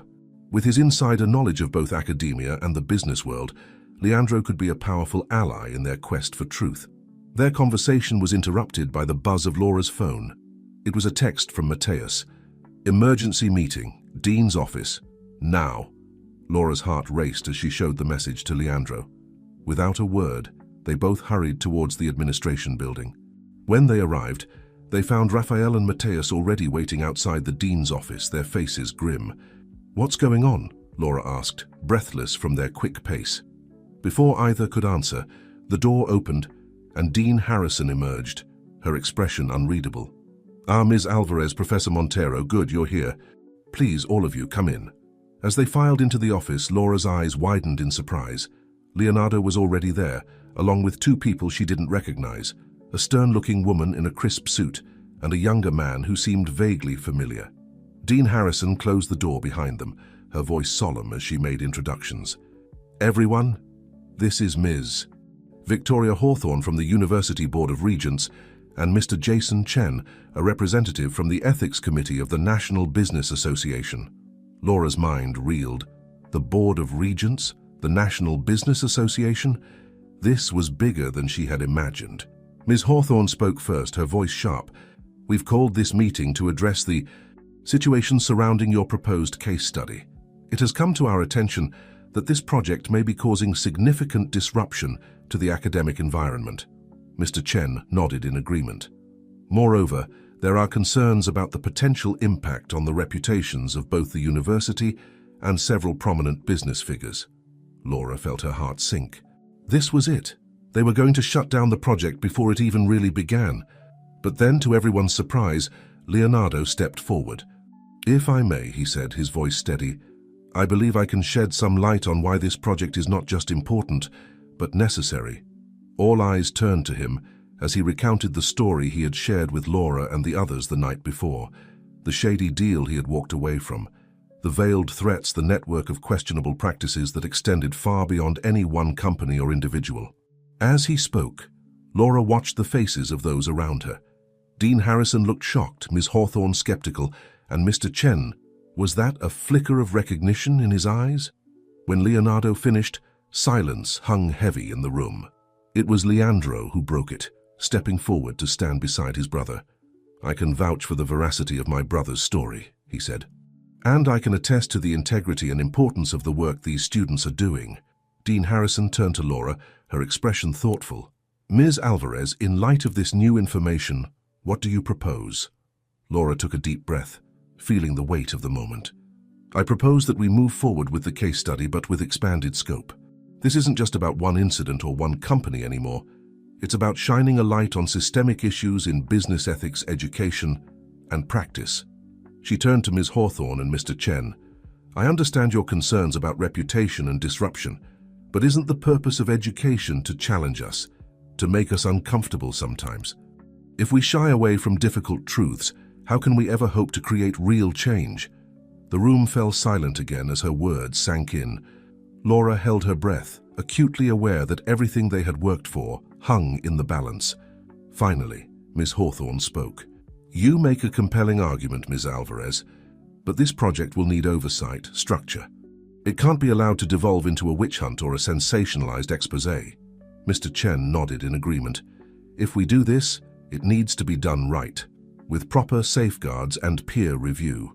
Dean Harrison looked around the room, a slow smile spreading across her face. "Well, it seems we have our work cut out for us. Ms. Alvarez, Mr. Montero, Mr. Silva, are you prepared for the challenge ahead?"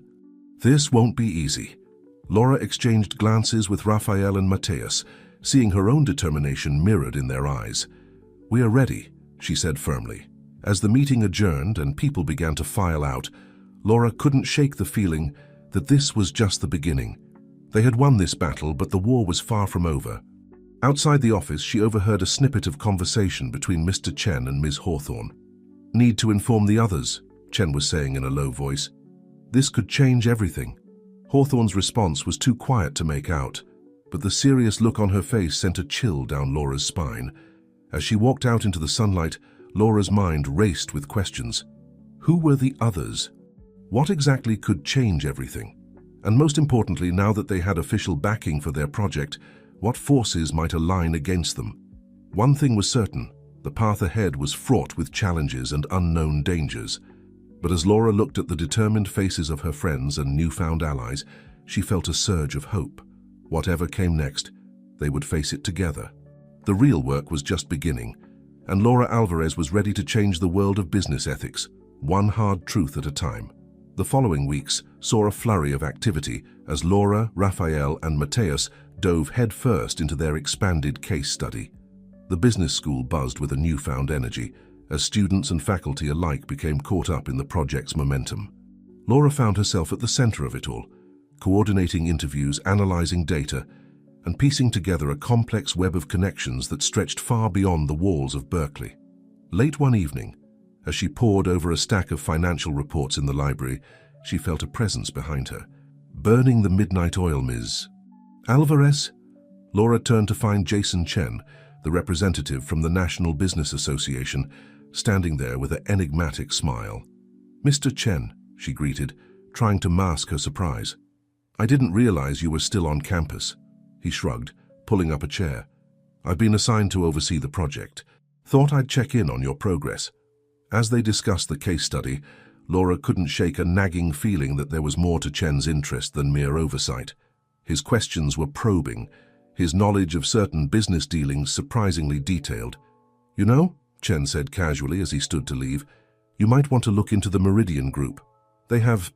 Interesting connections to some of the companies you're investigating. Laura's eyes narrowed. The Meridian Group. I haven't come across them in my research. Chen's smile didn't quite reach his eyes. No, I don't suppose you would have. Good night, Ms. Alvarez. Do be careful on your way home. It's dark out there. As he walked away, Laura felt a chill run down her spine. Was that friendly advice or a veiled threat? The next day, Laura shared her encounter with Raphael and Mateus over lunch. I don't trust him, Raphael said, his voice low. Something about Chen just feels off. Mateus nodded in agreement. And this Meridian Group he mentioned? I did some digging. They're like ghosts. No public records, no online presence. It's like they don't exist. Laura leaned in, her voice barely above a whisper. Or they don't want to be found. Guys, I think we're onto something big here. But we need to be careful. If Chen is involved somehow... Their conversation was interrupted by the arrival of Leonardo and Leandro Montero. The brothers had become invaluable allies in the project, their combined knowledge of business and academia providing crucial insights. We may have a problem, Leonardo said without preamble, sliding into a seat. There's been some pushback from certain quarters. People are getting nervous about what your investigation might uncover. Leandro nodded gravely. We've received some thinly veiled warnings. Nothing explicit, but the message is clear. There are powerful people who want this project shut down. Laura felt a mixture of fear and determination course through her. All the more reason to keep going, she said firmly. We're close to something, I can feel it. As the group discussed their next steps, none of them noticed the figure watching from across the cafeteria, phone in hand. Later that afternoon, Laura found herself in Dean Harrison's office, presenting their latest findings. The dean listened intently, her brow furrowed in concentration. This is explosive stuff, Ms. Alvarez, she said when Laura finished. If even half of what you're suggesting is true, it could reshape the entire landscape of business ethics education. Laura nodded, her voice passionate. That's exactly why we need to see this through, Dean Harrison. This isn't just about one company or one ethical lapse. It's about systemic issues that have been ignored for far too long. The dean studied Laura for a long moment before speaking. You remind me of myself at your age, you know. That same fire, that determination to change the world. She sighed, a hint of sadness in her eyes. Just be prepared, Laura. The higher you climb, the harder they'll try to knock you down. As Laura left the office, her mind whirling with everything they'd uncovered and everything still left to do, she nearly collided with a tall, distinguished-looking man she didn't recognize. Oh, I'm so sorry, she apologized, steadying herself. The man smiled, but there was something cold in his eyes. No harm done, my dear. You must be Laura Alvarez. I've heard so much about you. Laura's guard immediately went up. I'm afraid you have me at a disadvantage, Mr. Blackwood, he supplied smoothly. Ethan Blackwood. I'm an old friend of the Montero family. I understand you've been working closely with Leonardo on a rather interesting project. Warning bells went off in Laura's head. There was something about Blackwood's tone, the way he looked at her, that set her on edge. It's been an enlightening experience, she said carefully. Blackwood's smile widened, but it didn't reach his eyes. Oh, I'm sure it has. You know, Ms. Alvarez, you're making quite a name for yourself, but fame can be a double-edged sword. I do hope you're prepared for the attention you're attracting. Before Laura could respond, Blackwood excused himself, leaving her standing in the hallway with a growing sense of unease. As she walked across campus, her mind racing with new questions and theories, Laura couldn't shake the feeling that she was standing on the edge of something much bigger and more dangerous than she had ever imagined. Little did she know, the true test of her courage and convictions was just around the corner. For in the shadows, forces were aligning, ready to strike at the very heart of everything she and her friends had worked so hard to build. The game was changing, the stakes rising, and Laura Alvarez was about to discover just how far some people would go to keep their secrets buried. The Berkeley campus was a hive of activity as students rushed to their final exams. Amidst the chaos, Laura, Raphael, and Mateus huddled in a quiet corner of the library, their voices low and urgent. Are you sure about this, Laura? Raphael asked, concern etched on his face. If what you're saying is true, Laura nodded, her eyes blazing with determination. I'm sure. The connection between the Meridian Group and the companies we've been investigating, it's all there. And Ethan Blackwood is at the center of it. Mateus leaned in, his voice barely above a whisper. But how do we prove it? These people, they're masters at covering their tracks. Before Laura could respond, her phone buzzed with a text from an unknown number. Parking garage, level B2, 30 minutes. Come alone if you want the truth. The three exchanged wary glances. It could be a trap, Raphael said, squeezing Laura's hand. Or it could be the break we've been waiting for, she countered. I have to go.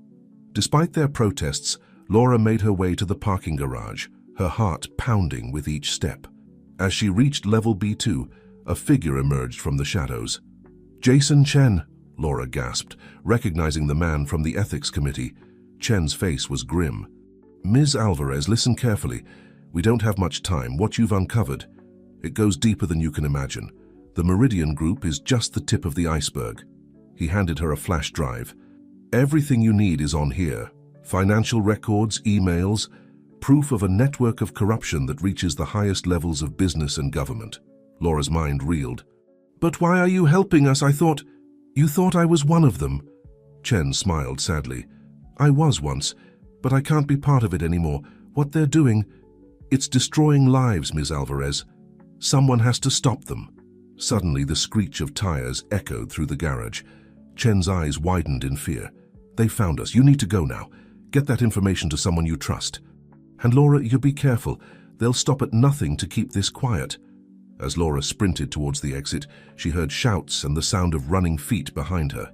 Her heart pounded in her ears as she burst out into the sunlight, not daring to look back. She ran across campus, clutching the flash drive like a lifeline.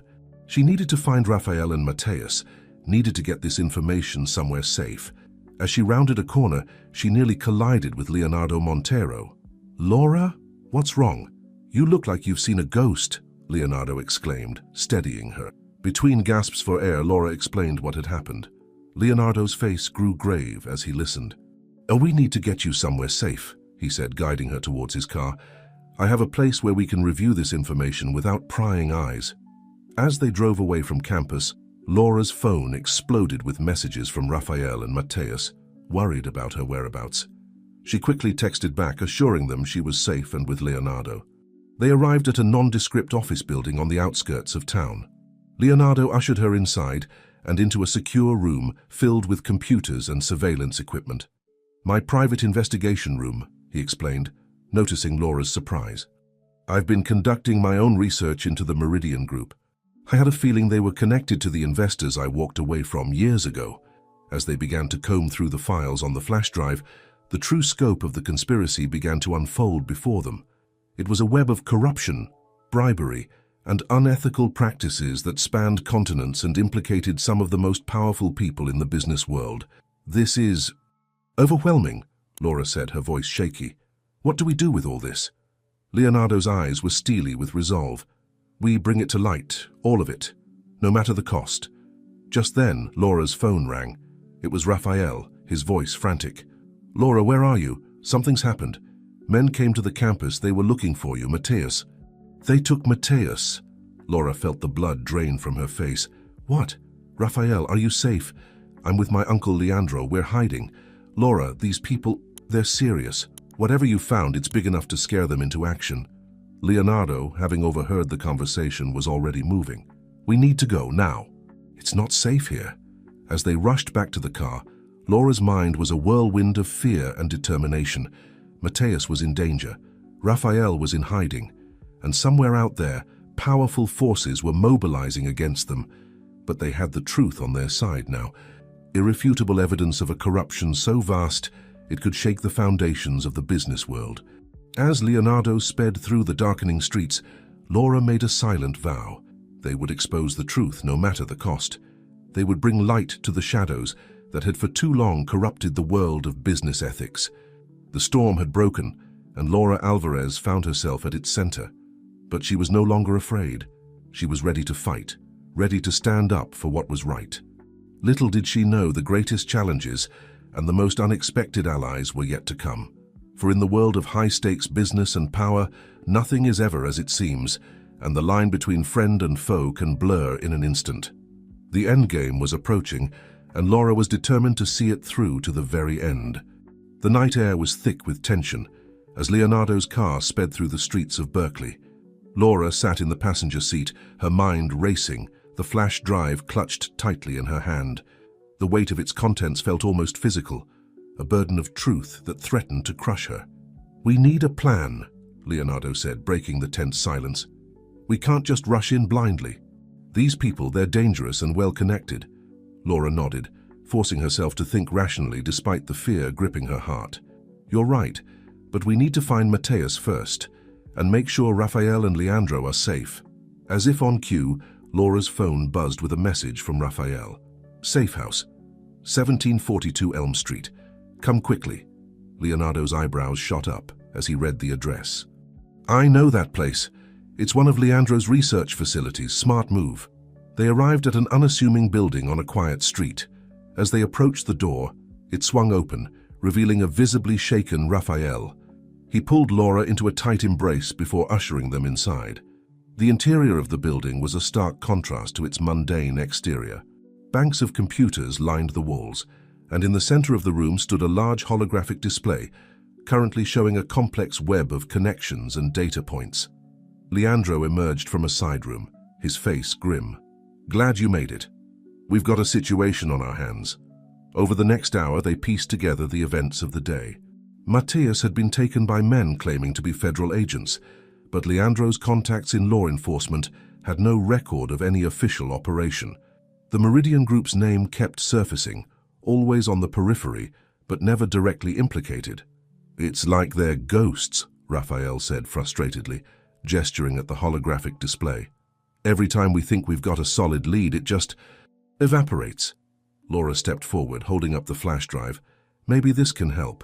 It's what Chen gave me before everything went sideways." As Leandro began analyzing the data, a new message popped up on one of the screens. It was from an encrypted source, but the content made Laura's blood run cold. "We have your friend. Exchange all copies of the data for his safe return. You have 24 hours. Further instructions to follow." The room fell silent as the implications sank in. They were in over their heads, facing an enemy with seemingly limitless resources and no scruples. It was Leonardo who finally broke the silence. "We need help. Professional help." Leandro nodded in agreement. "I have some contacts from my consulting days, people who specialize in delicate situations." As Leandro made calls, Laura and Raphael huddled together, drawing comfort from each other's presence. "We'll get him back," Raphael whispered, his voice filled with a determination that belied his own fears. "And we'll expose everything." Hours passed in a blur of activity. Leandro's contacts began to arrive. A diverse group of individuals with skills ranging from cybersecurity to corporate espionage. Among them was a familiar face that made Laura do a double-take. "Ms. Hawthorne," she exclaimed, recognizing the stern woman from the Board of Regents. Victoria Hawthorne's usually severe expression softened slightly. "Ms. Alvarez, it seems you've stirred up quite the hornet's nest. Good, it's about time someone did." As the team began to formulate a plan, Laura found herself in awe of the network of allies they had unknowingly built. People from all walks of life, united in their desire to see justice done and corruption exposed. "The key," Hawthorne explained, pointing to a node on the holographic display, "is to trace the money. The Meridian Group may be good at covering their tracks, but there's always a paper trail." A young woman with vibrant blue hair, introduced only as Pixel, cracked her knuckles as she sat before a bank of computers. "Leave the digital forensics to me. If there's a breadcrumb trail, I'll find it." As the night wore on, a plan began to take shape. They would use the data from Chen's flash drive as bait, setting up a fake exchange to draw out the kidnappers. Meanwhile, Pixel and her team would use the opportunity to infiltrate the Meridian Group's servers, gathering the final pieces of evidence they needed. It was a dangerous gambit, with Mateus's life hanging in the balance, but as Laura looked around the room at the determined faces of their newfound allies, she felt a glimmer of hope. Just before dawn, as the team made final preparations, Laura stepped outside for a moment of quiet reflection. The weight of everything they were about to do pressed down on her, but she refused to buckle under the pressure. Raphael joined her, wrapping an arm around her shoulders. "You okay?" Laura leaned into him, drawing strength from his presence. "I'm scared," she admitted, "but I'm also ready. We started this to make a difference, to change how ethics are taught and practiced in the business world. I never imagined it would lead us here, but I can't back down now." Raphael nodded, understanding in his eyes. "We're in this together, all of us.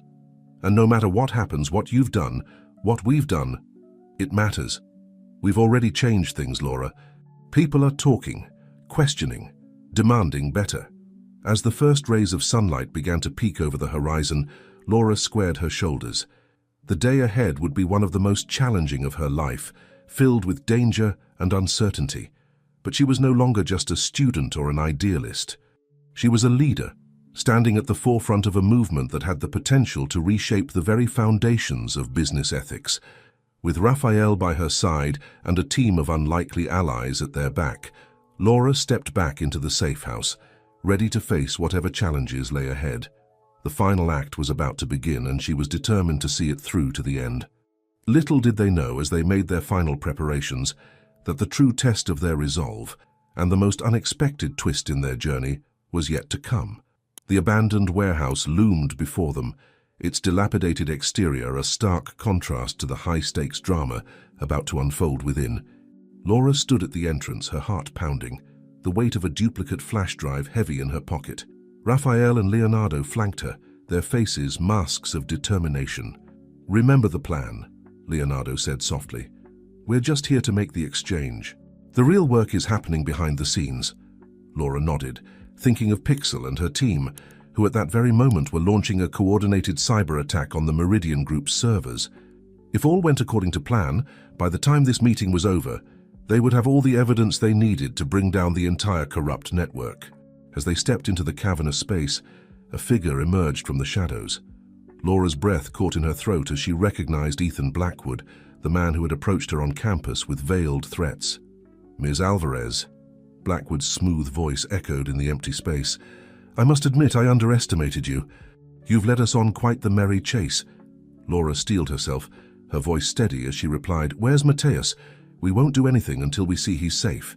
Blackwood snapped his fingers, and two men appeared, half dragging a disheveled but very much alive Mateus between them. Laura felt Raphael tense beside her, but a subtle shake of Leonardo's head kept them both in check. "Now," Blackwood continued, "I believe you have something for me?" Laura held up the flash drive, her face impassive. "Release Mateus first." For a tense moment, it seemed Blackwood might refuse. Then, with a casual wave of his hand, he motioned for his men to let Mateus go. As soon as he was free, Mateus stumbled towards them, Raphael quickly moving to support him. Laura stepped forward, ready to make the exchange, when suddenly the warehouse was flooded with light. Sirens blared outside, and a voice boomed through a megaphone. "This is the FBI! The building is surrounded! Come out with your hands up!" Chaos erupted. Blackwood's men drew weapons, their eyes darting wildly. But before anyone could make a move, a familiar figure stepped out from behind a stack of crates, gun raised. "Jason Chen?" Laura gasped, recognizing the man from the ethics committee. Chen's face was grim as he kept his weapon trained on Blackwood. "It's over, Ethan. We've got it all, the financial records, the emails, everything. The Meridian Group is finished." Blackwood's composed facade cracked, a flash of panic crossing his face before he schooled his features back into a mask of cool indifference. "You're bluffing. There's no way you could have accessed our systems." A slow smile spread across Laura's face. "You'd be surprised what a team of dedicated hackers can accomplish in 24 hours, Mr. Blackwood. Especially when they're motivated by justice rather than greed." As if on cue, Laura's phone buzzed with a message from Pixel. "Operation successful. All data secured and backed up on multiple servers. Checkmate." The warehouse doors burst open, a flood of FBI agents pouring in. In the ensuing commotion, Laura found herself being ushered outside by Leonardo and Raphael. Mateus supported between them. As they emerged into the daylight, Laura was struck by the scale of the operation. News vans were already arriving, reporters clamoring for information. She caught sight of Dean Harrison speaking with Victoria Hawthorne, both women looking equal parts relieved and determined. Leandro appeared at their side, his usually calm demeanor tinged with excitement. "It worked. The evidence is irrefutable. The Meridian Group, their partners, the corrupt officials, they're all going down." Laura felt a wave of emotion wash over her, relief, exhaustion, and an overwhelming sense of accomplishment. They had done it. They had exposed a network of corruption that had seemed untouchable, and in doing so they had paved the way for real change in the world of business ethics. As the adrenaline of the moment began to fade, Laura found herself surrounded by her friends and allies. Raphael pulled her into a tight embrace, whispering words of pride and love. Mateus, despite his ordeal, managed a weak smile, his eyes shining with gratitude. Leonardo stepped forward, placing a hand on Laura's shoulder. Ms. Alvarez, Laura, what you've accomplished here, it's nothing short of remarkable. You took a stand for what's right, no matter the personal cost. You've changed the game. Laura looked around at the faces of those who had stood by her through this incredible journey. Raphael, Mateus, Leonardo, Leandro, Dean Harrison, Victoria Hawthorne, and so many others. Each of them had played a crucial role, coming together in ways she never could have imagined when she first started this project. As reporters began to approach, clamoring for statements, Laura took a deep breath. This was just the beginning. The exposure of the Meridian Group and its corrupt network would send shockwaves through the business world. There would be investigations, trials, reforms. The road ahead would be long and challenging, but looking at the determined faces around her, Laura knew they were ready for whatever came next. They had started this journey as students and professors, but they would continue it as leaders of a movement dedicated to reshaping the very foundations of business ethics. As she stepped forward to address the press, Laura felt a sense of purpose unlike anything she had ever experienced. They had faced seemingly insurmountable odds, confronted powerful enemies, and emerged victorious. But more than that, they had proven that with courage, integrity, and the willingness to stand up for what's right, real change was possible. The story of their fight against corruption would be told for years to come, inspiring a new generation of business leaders to prioritize ethics over profit, transparency over secrecy. And at the heart of it all would be the unlikely alliance forged in the crucible of this experience. Students, professors, and professionals united in their commitment to making the business world a better, more ethical place. The weeks following the dramatic takedown of the Meridian Group passed in a whirlwind of activity. Laura, Raphael, and their allies found themselves at the center of a media storm, their story captivating the nation and sparking intense debates about business ethics and corporate accountability. Laura stood at the podium in a packed auditorium at Berkeley, her voice steady as she addressed the crowd of students, faculty, and press. What began as a simple case study has evolved into something much greater, she said, her eyes scanning the attentive faces before her. We've uncovered a system of corruption that has long operated in the shadows of the business world. But more importantly, we've shown that it is possible to stand up to these forces and make a real difference. As she spoke, Laura couldn't help but reflect on the incredible journey that had brought them to this point.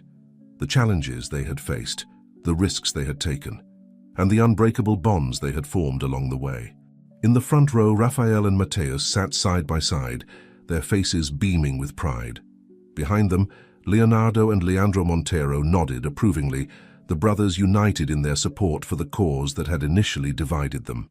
But our work is far from over, Laura continued, her voice gaining strength. The exposure of the Meridian Group is just the beginning. We now have the opportunity and the responsibility to reshape the very foundations of business ethics education and practice. As she outlined their plans for a comprehensive reform of the business school curriculum, emphasizing practical ethics and corporate responsibility, Laura could feel the energy in the room building. This wasn't just about punishing wrongdoers, it was about creating a new generation of business leaders committed to doing the right thing. After the presentation, Laura found herself surrounded by a sea of well-wishers and supporters. Students approached her with questions and ideas, eager to get involved in the movement she was spearheading. "You've really started something big here," Dean Harrison said, approaching Laura with a warm smile. "I've been fielding calls from universities across the country, all interested in implementing similar programs." Laura felt a surge of pride and determination. "That's great news, Dean, but we can't stop at education. We need to ensure these principles are put into practice in the real world." As if on cue, Victoria Hawthorne appeared at her side, a glint of excitement in her usually stern eyes. I think I might be able to help with that, Ms. Alvarez. The Board of Regents has been in discussions with several major corporations. They're interested in partnering with us to develop new ethical guidelines and accountability measures. The possibilities seemed endless, and Laura felt a renewed sense of purpose coursing through her. They had taken on a corrupt system and won, but the real work was only just beginning. Later that evening, as Laura walked across the campus with Raphael, she paused to take in the beauty of the sunset over the Berkeley hills. "Can you believe how far we've come?" she mused, leaning into Raphael's embrace.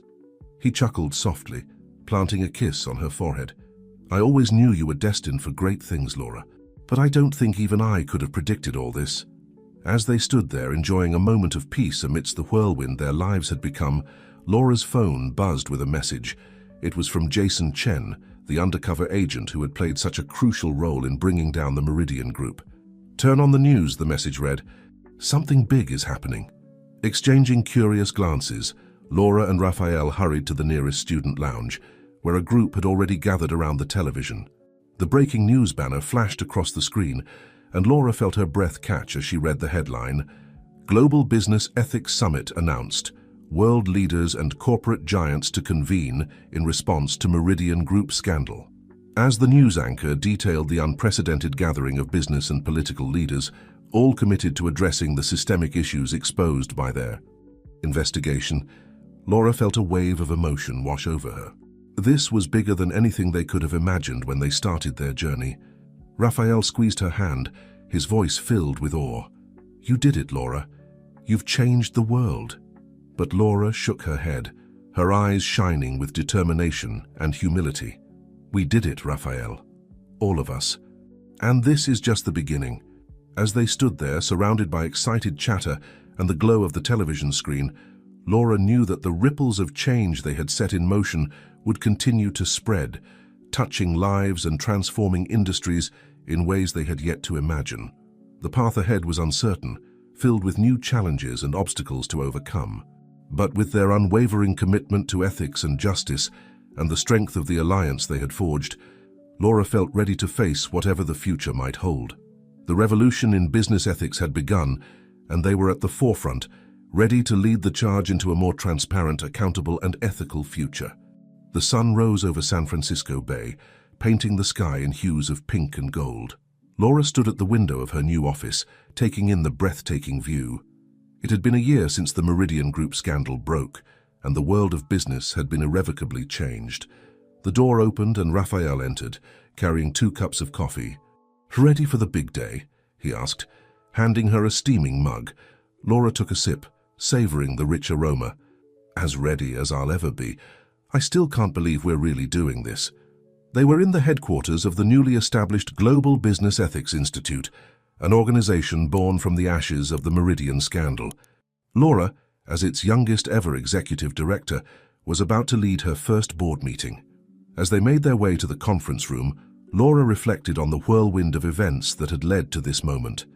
The global summit had been a turning point, bringing together leaders from every sector to address the systemic issues in business ethics. Out of those discussions, the idea for the Institute had emerged, an independent body dedicated to research, education, and the implementation of ethical business practices worldwide. The conference room was already buzzing with activity when they arrived. Laura recognized faces from across the spectrum of business and academia. Leonardo and Leandro Montero were deep in conversation with Victoria Hawthorne. Mateus, now heading the Institute's youth outreach program, was setting up a presentation with Dean Harrison. As Laura took her place at the head of the table, she felt a momentary flutter of nerves. But then she caught Raphael's encouraging smile and her confidence returned. This was what they had fought for, what they had risked everything to achieve. "Good morning, everyone," she began, her voice clear and strong. "Thank you all for being here. Today, we begin the real work of transforming the landscape of global business ethics." As the meeting progressed, Laura was struck by the passion and commitment in the room. They discussed new educational initiatives, corporate partnership programs, and groundbreaking research projects. It wasn't just about preventing corruption anymore. It was about fostering a new culture of integrity and responsibility in the business world. "We've made incredible progress," Leonardo commented during a break in the discussions, "but we can't become complacent. There will always be those who seek to exploit the system for their own gain." Laura nodded in agreement. "That's why our work is so important. We're not just changing policies, we're changing mindsets. It's a long-term commitment, but I believe we're on the right path." As the day wore on, Laura found herself continuously inspired by the ideas and perspectives shared around the table. This diverse group of individuals, once on opposite sides of the ethical divide, were now united in their vision for a better future. The meeting concluded with a sense of purpose and optimism. As the board members filed out, many stopped to congratulate Laura on her leadership. She accepted their praise graciously, but in her heart she knew that this success belonged to all of them. Later that evening, Laura stood on the balcony of her apartment looking out over the city. Raphael joined her, wrapping an arm around her waist. "Penny, for your thoughts?" he asked softly. Laura leaned into him, a smile playing on her lips. "I was just thinking about how far we've come, from a college project to this. Sometimes it feels like a dream." Raphael chuckled. "If it is a dream, it's one we're all sharing, and we're making it a reality every day." As they stood there enjoying the peacefulness of the moment, Laura's phone buzzed with a message. It was from Mateus. "Check your email.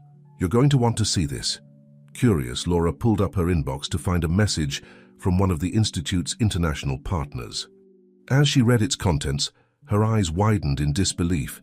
"Raphael, look at this," she gasped, handing him the phone. "The European Union is adopting our ethical guidelines as the basis for new corporate regulations. This is huge." Raphael's face lit up as he read the email. "Laura, do you realize what this means?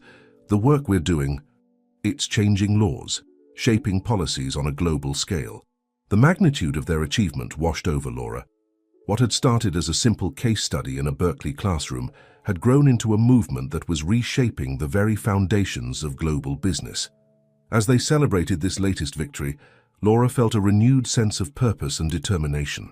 There would be more challenges ahead, more battles to fight in the name of ethics and integrity. But they had proven that change was possible, that a small group of dedicated individuals could indeed make a difference in the world. The horizon before them was bright with possibility. Laura knew that whatever the future held, they would face it together. A united front of students, professors, business leaders, and everyday citizens, all committed to building a more ethical and transparent business world. As the sun set over San Francisco, casting the city in a warm golden glow, Laura raised her glass in a quiet toast. To the future they were building, to the challenges they had overcome, and to the unbreakable bonds of friendship and purpose that had brought them to this moment. The journey was far from over, but with each passing day, they were one step closer to realizing their vision of a truly ethical global business community. And for Laura Alvarez, that was a future worth fighting for.